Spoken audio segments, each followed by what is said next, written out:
Hello అండి. So ఈ సెషన్లో క్వాంటమ్ మెకానిక్స్ క్వాంటమ్ మెకానిక్స్లో స్టెప్ పొటెన్షియల్ గురించి ఎక్స్ప్లెయిన్ చేస్తాను.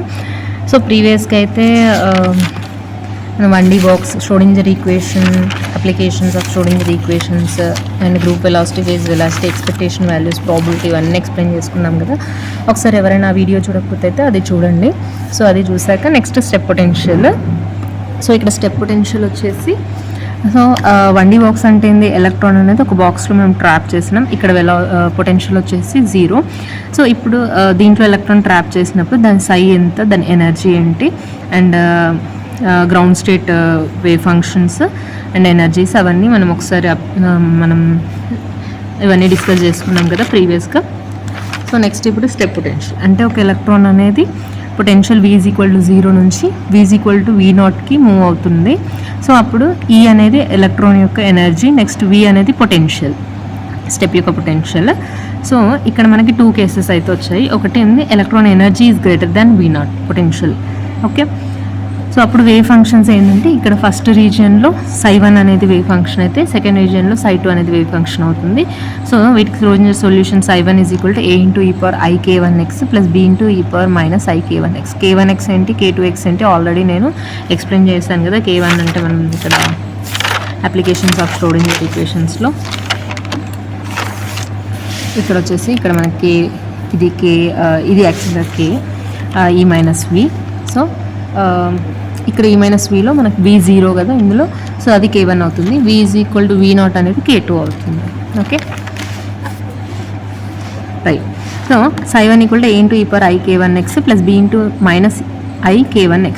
ఇది వచ్చేసి మనకి ఇన్సిడెంట్ పార్ట్ అండ్ ఇది వచ్చేసి reflecting part. And next ψ2 c×e⁻ik2x, ఇది ట్రాన్స్మిటెడ్ పార్ట్. ఓకే ఇక్కడ దీంట్లో. సో నెక్స్ట్ ఫార్ములా, రిఫ్లెక్షన్ కోఎఫిషియంట్కి ఫార్ములా ఏంటంటే r k1 - k2 whole by k1 + k2 whole. Or E V టర్మ్స్లో అయితే r √e √e−v0 whole by √e + √e−v0 whole. Very important. మనకి E V values ఇస్తే డైరెక్ట్గా దీంట్లో సబ్స్టిట్యూట్ చేసి r వాల్యూ క్యాలిక్యులేట్ చేయొచ్చు. అండ్ నెక్స్ట్ ట్రాన్స్మిషన్ కోఎఫిషియంట్ t = 1 - r, that is r plus t = 1. Reflection coefficient plus transmission coefficient is equal to 1. So transmission coefficient की formula ఏంటి, 4 k1 k2 by k1 plus k2 whole square, or EV terms లో t is equal to 4 √e e−v0 by √e plus √e−v0 whole square. Or one more formula very important, λ1 by λ2. λ1 λ2 అంటే ఏంటి, ఇందులో wave λ1, wavelength of wave λ1, and ఇక్కడ λ2 అనుకుంటే దాని relation λ1 by λ2 is equal to √1 - v/e. దీన్ని base చేసుకొని చాలాసార్లు problems అయితే అడిగాడు, సో గుర్తుపెట్టుకోండి. నెక్స్ట్ ప్రాబిలిటీ డెన్సిటీ, దీంట్లో ρ(x) ψ1 star ψ1 mod a² + mod b² + 2ab cos 2k1 x. So graph వచ్చేసి సైన్యూసైడల్. సో ఫస్ట్ రీజియన్లో మనకి గ్రాఫ్ సైన్యూసైడల్ ఉంటుంది, అండ్ ఇది ఫస్ట్ రీజియన్ది. సెకండ్ రీజియన్ది probability density ψ2 star ψ2, so mod c² అది. సో గ్రాఫ్ వచ్చేసి ఇక్కడ ఏంటి, స్ట్రైట్ లైన్. సో ఇది graphical representation, and this is the graph in the first case sinusoidal, and this is the graph in the second case λ1 λ2 wavelength. So ఇక్కడ observe చేస్తే λ2 is greater than λ1, wavelength of λ2 is greater than λ1. So ఇక్కడ మనకి second రీజియన్లో wave length high ఉంటుంది, first రీజియన్లో wave length లో ఉంటుంది. ఇది గుర్తుపెట్టుకోండి, ఎందుకంటే ప్రాబ్లమ్స్లో మనకి యూజ్ అవుతుంది. సో ఇక్కడ అబ్జర్వ్ చేస్తే ఒక ప్రాబ్లం ఉంది ఇక్కడ, the de Broglie wavelength in the region x greater than 0 is twice that of in x less than 0. So x greater than 0 ఏంటి, x లెస్ దాన్ 0 ఏంటి. If you observe x = 0 region ఇది. So ఈ x = 0కి ఇది తక్కువ ఉండేది, ఇది x is less than 0 region, and ఇది x is greater than 0 region. అంటే first region is x less than 0, second region is x greater than 0. So the de Broglie wavelength in the region x greater than, అంటే second region is twice that of the first region. అంటే మనకి ఇక్కడ ఏంది, λ2 is equal to 2 times the λ1. Okay,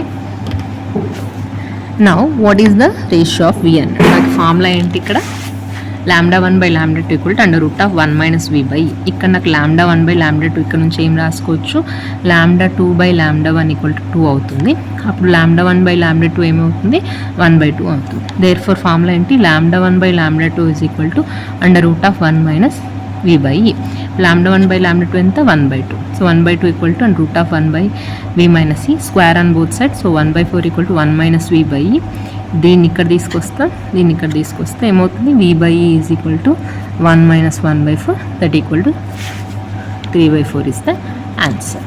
okay, next consider a beam of particles traveling in the positive x direction with energy is equal to 40 electron volts. Okay, next in the potential v is equal to 30 electron volts, find the reflecting and transmitting coefficients. ఇక్కడ ఈ value 40 ఇచ్చాడు and v value 30 electron volts ఇచ్చాడు. Reflecting కోఎఫిషియంట్కి formula ఏంటి, r equal to root E minus root of E minus v whole square by root E plus root E minus v whole square. So ఈలు వీళ్ళు substitute చేసుకుంటే root 40 minus under root of 40 minus 30 అంతా 10 whole square by root 40 plus root 10 whole square. Right, so ఇక్కడ నేను ఏం చేస్తాను, route 10ని common తీసేసుకుంటా. ఓకే, ఈ రూట్ 40ని ఏం రాయొచ్చు, రూట్ 4 ఇంటూ రూట్ 10 రాయొచ్చు కదా. సో ఇది రూట్ 4 కామన్ తీసి పైన కామన్ చేయొచ్చు, కింద కామన్ చేయొచ్చు, క్యాన్సిల్ అయిపోతే root 4 minus root 1 by root 4 plus root 1, దీనికి హోల్ స్క్వేర్ అండ్ దీనికి whole square. So reflection coefficient is equal to root 4 minus root 1 whole square by root 4 plus root 1 whole square. So 2 minus 1 whole square by 2 plus 1 whole square. And then root 4 equal to 2, root 1 equal to 1. 2 minus 1 అంటే 1. 2 plus 1 3, 3 square అంటే 9. So 1 మనకి reflection coefficients 1 by 9. మన transmission coefficient అంటే ఏంటి, 1 minus r that equal to 1 minus 1 by 9 that equal to 8 by 9. So this is the answer for reflecting coefficients and transmitting coefficients. So next వచ్చేసి case 2. ఇందాక is greater than వి కేస్లో చూసాం కదా, ఇప్పుడు is less than V case అంటే ఏంది, particle యొక్క energy or electron యొక్క energy అనేది స్టెప్ పొటెన్షియల్ యొక్క ఎనర్జీ కంటే తక్కువ ఉంటుంది. అప్పుడు first region ψ1 is equal to ఎంత, a into e power ik1x plus b into e power minus ik1x. అంటే ఇది ఇన్సిడెంట్, ఇది రిఫ్లెక్టింగ్. ఓకే, ఇది ఆసిలేటరీ. నెక్స్ట్ ψ2కి వచ్చేసరికి d into e power minus k2x. ఇక్కడ ఏమొచ్చింది,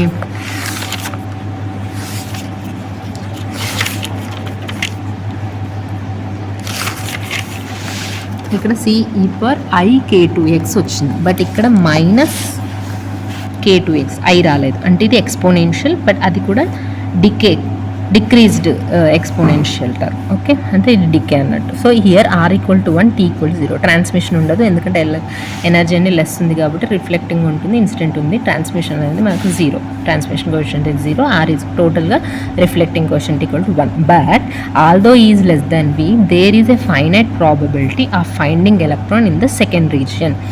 ఇది ఎలక్ట్రాన్ ఎనర్జీ పొటెన్షియల్ కంటే తక్కువ ఉన్నా కానీ quantum mechanics according to classical mechanics ప్రకారం ఇది ట్రాన్స్మిట్ అవ్వదు 0. But according to quantum mechanics energy electron అనేది ట్రాప్ అవుతుంది, ఇందులోకి మూవ్ అవుతుంది. దీన్నే క్వాంటమ్ టన్నల్ అవుతుంది, హోల్ చేసుకుంటూ వెళ్తుంది అని అంటారు. సో దీన్నే క్వాంటమ్ టన్నలింగ్ అంటారు. Okay, right. So potential well and bound states. Next, so bound states very important. Number of times questions కూడా వచ్చాయి దీని మీద, ఎన్ని బౌండ్ స్టేట్స్ ఉంటాయి ఏంటనేది. సో పొటెన్షియల్ వెల్ ఏంటి ఇక్కడ అంటే, ఇక్కడ ఫస్ట్ రీజియన్లో పొటెన్షియల్ 0 అంటే ఇది నెగిటివ్. ఈ రెండు పొటెన్షియల్ ఫస్ట్ రీజియన్ థర్డ్ రీజియన్లో 0 అండ్ ఇది నెగిటివ్, ఆర్ ఇది వివి అనుకుంటే ఇది 0. సో 0 ఎక్కడ నుంచి చెప్పింది -a to a, ఆర్ ఇక్కడ -a to a. దీన్ని పొటెన్షియల్ వెల్ అంటాం. ఇప్పుడు ఈ పొటెన్షియల్ వెల్కి పొటెన్షియల్ ఏంటి, v of x is equal to, నేను ఇది కన్సిడర్ చేస్తే v region minus a is less than x is less than minus a ki v and x is greater than a ki plus v and minus a ki మధ్యలోది 0. So on simplifying Schrodinger equation process మొత్తం మనకు అవసరం లేదు సెట్కి.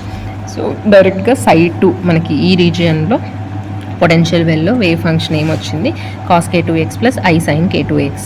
So ఈ cos k2x even function కదా, sign ఏమో add function కదా. Even ఫంక్షన్కి ఏమో మనకు సిమెట్రిక్ అండ్ ఆడ్ ఫంక్షన్కి యాంటీ సిమెట్రిక్ బౌండ్ స్టేట్స్ వస్తాయి. సో బౌండ్ స్టేట్స్ వచ్చేసి symmetric 1, next anti symmetric 1. Symmetric 1 ఏంది కాస్ టర్మ్, యాంటీ సిమెట్రిక్ 1 ఏంది సైన్ టర్మ్. సో ఇక్కడ మనకు ట్రాన్స్టెన్షియల్ ఈక్వేషన్ వస్తుంది k1 = k2 tan k2a and ఇక్కడ k1 = -k2 cot k2a. So దీన్ని ఇలా సింప్లిఫై చేసి మనకు ఒక సర్కిల్ కర్వ్స్ వస్తాయి ఇలా బౌండ్ స్టేట్స్. ఇప్పుడు ఎన్ని లైన్స్ కట్ అవుతాయి ఇక్కడ బౌండ్ స్టేట్స్ ఎన్ని అట్లా. సో ఇవన్నీ మనకు tan waves. So k1² a² + k2a² = r² radius. So ఈ రేడియస్ అనేది 0 నుంచి π/2 మధ్యలో ఉంటే నెక్స్ట్ π 3π/2 ఇలా ఉంటుంది. సో 0 నుంచి π/2 మధ్యలో ఉన్నప్పుడు ఎన్ని సిమెట్రీ పాయింట్స్ వస్తాయి, ఎన్ని యాంటీసిమెట్రిక్ బౌండ్ స్టేట్స్ వస్తాయి. ఓకే, ఈ చార్ట్ వెరీ ఇంపార్టెంట్. ఇది ఒక్కసారి గుర్తుపెట్టుకోండి. మనకి ఇక్కడ 0 నుంచి π/2 మధ్యలో సిమెట్రిక్ బౌండ్ స్టేట్స్ ఒకటి ఉంటుంది, బట్ యాంటీసిమెట్రిక్స్ 0. సో టోటల్గా మనకి 1 + 0 1. నెక్స్ట్ 2 సెకండ్ రీజన్ π/2 to π మధ్యలో ఉంటే మనకు ఒకటి సిమెట్రిక్ ఒకటి యాంటీసిమెట్రిక్, టోటల్గా 2. నెక్స్ట్ ఈ రీజన్లో పై నుంచి 3π/2 రీజన్లో 2 సిమెట్రిక్. ఇఫ్ యూ అబ్జర్వ్ 1 1 2 2 3 3 అలా వెళ్ళిపోతుంది. ఇదేమో 0 నుంచి స్టార్ట్ అయ్యి 1 1 2 2 3 3 అలా వెళ్ళిపోతుంది. ఒక షార్ట్ కట్ లాగా గుర్తుపెట్టుకుంటే 0 to π/2, π/2 to π, π to 3π/2, 3π/2 to 2π, 2π to 5π/2 అలా. ఓకే, సో ఇలా 1 1 2 2 3 3 ఇలా టోటల్ అంతా ఫస్ట్ దానిలో 1, సెకండ్ దాంట్లో 2 3 4. బట్ మనకి ఎన్ని సిమెట్రిక్ వస్తున్నాయి, ఎన్ని యాంటీసిమెట్రిక్ వస్తున్నాయి ఇంపార్టెంట్. దీనికి నేను ఒక షార్ట్ కట్ అయితే ఇస్తాను.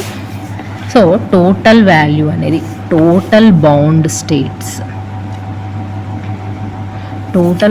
స్టేట్స్ ఈవెన్ ఉందంటే రెండు ఈక్వల్ ఉంటాయి. అంటే ఫర్ ఎగ్జాంపుల్ 10 అనేది ఈవెన్. సో 10 బౌండ్ స్టేట్స్ ఉన్నాయి అనుకుంటే అందులో 5 సిమెట్రిక్ బౌండ్ స్టేట్ అయితే 5 యాంటీసిమెట్రిక్ బౌండ్ స్టేట్స్ అయితే. నెక్స్ట్ టోటల్ అనేది ఆడ్ ఉందనుకోండి, symmetry is greater then antisymmetric by 1. అంటే ఇప్పుడు 3 ఉన్నాయంటే 2 ఉంటే ఇది 1 ఉంటుంది. నెక్స్ట్ 5లో ఇది 3 ఉంటే ఇది 2 ఉంటుంది. 11లో ఇది 6 ఉంటే 5 ఉంటుంది అలా.